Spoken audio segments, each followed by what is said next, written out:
ሰላም ቤተሰብ እንዴት ናችሁ? ያለው እግዚአብሔር ይመስገን። ዛሬም እንደተለመደው የአማርኛ ትምህርቶችን አስተማሪ፣ አዝናኝና ቁም ነገር አዘል የሆኑ አባባሎችን ነው እየላችሁ የመጣሁኝ። ቪዲዮውን እስከ መጨረሻው ተከታተሉት፣ አሪፍ ነገር ታገኙበታላችሁ። እንዲሁም ማንበብ መጻፍ ለማትችሉ አሪፍ ነው፣ ይህን አይታችሁ ማንበብ ትችላላችሁ ማለት ነው። እሺ ቀጥታ ወደ ትምህርታችን። እንዲሁም የምነግራችሁ ነገር ከታች ባለው ስልክ እየገባችሁ ኦንላይን መማር የምትፈልጉ ኦንላይን መማር ትችላላችሁ። ከየትኛውም ዓለም ከየትኛውም ቦታ ሆናችሁ በማንኛውም በሚመቻችሁ ሰዓት በሚመቻችሁ የሶሻል ሚዲያ አማራጭ ዋትስአፕ፣ ቴሌግራም፣ ሌሎችንም ተጠቅማችሁ መማር ትችላላችሁ። አማርኛ፣ እንግሊዝኛ፣ ሂሳብ እንዲሁም ሌሎች እናስተምራለን። ቀጥታ ወደ ትምህርታችን። እዚህ ጋር ህይወት ህይወት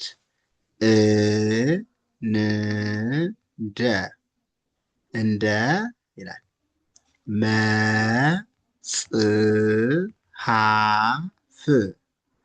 መጽሐፍ ናት መጽፎ ገጽ ላይ ስለቆምክ ታሪኩ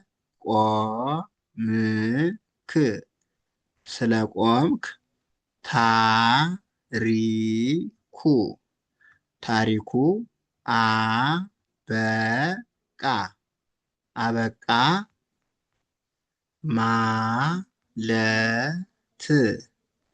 ማለት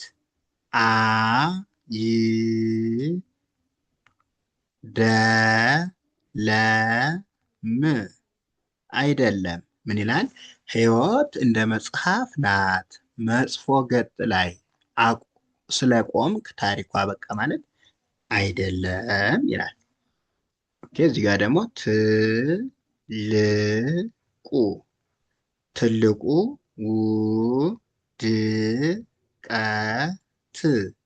ውድቀት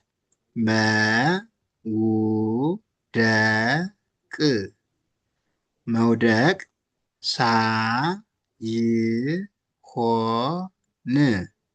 ሳይሆን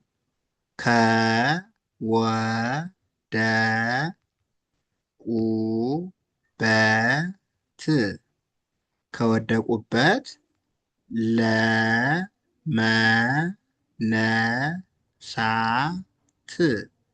ለመነሳት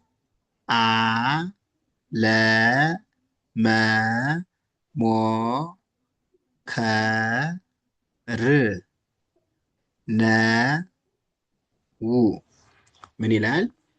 አለመሞከር ነው ይላል። አጠቃላይ ስናነበው ትልቁ ውድቀት መውደቅ ሳይሆን ከወደቁበት ለመነሳት አለመሞከር ነው ይላል።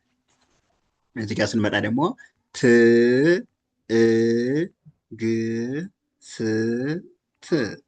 ትዕግስት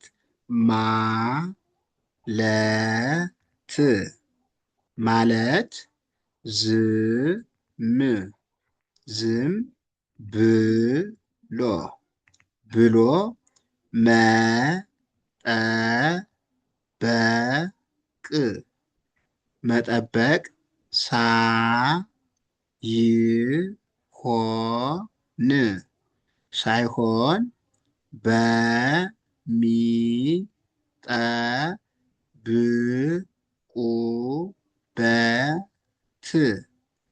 በሚጠብቁበት ጊዜ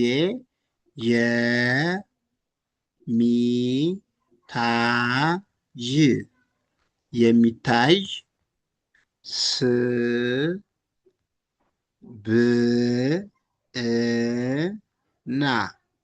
ስብዕና ነው።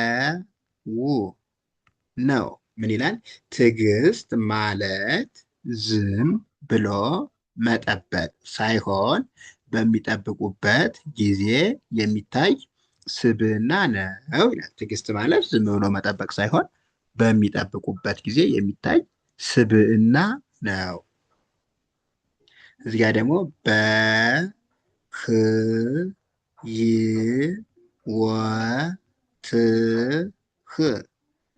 በህይወትህ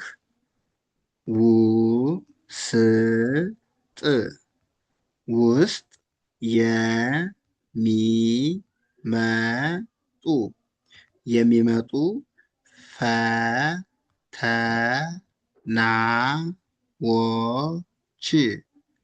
ፈተናዎች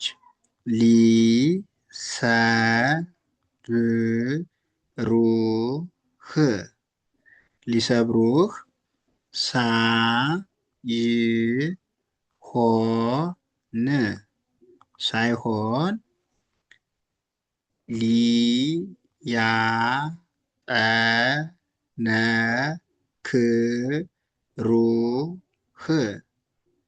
ሊያጠነክሩህ ነው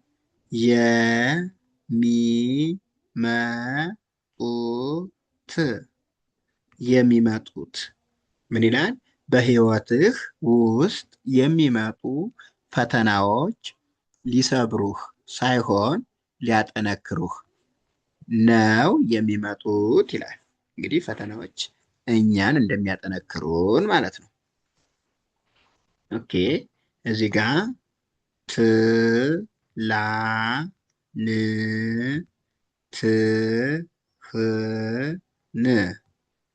ትላንትህን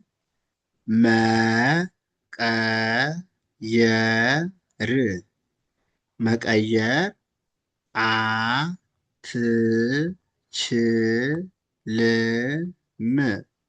አትችልም።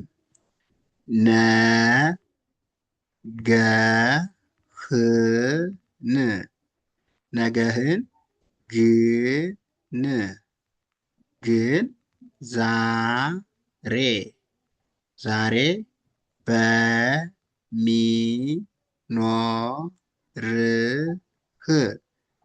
በሚኖርህ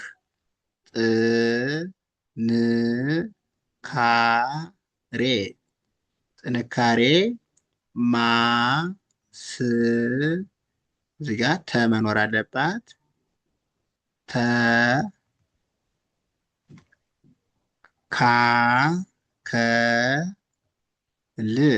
ማስተካከል ይላል። ማስተካከል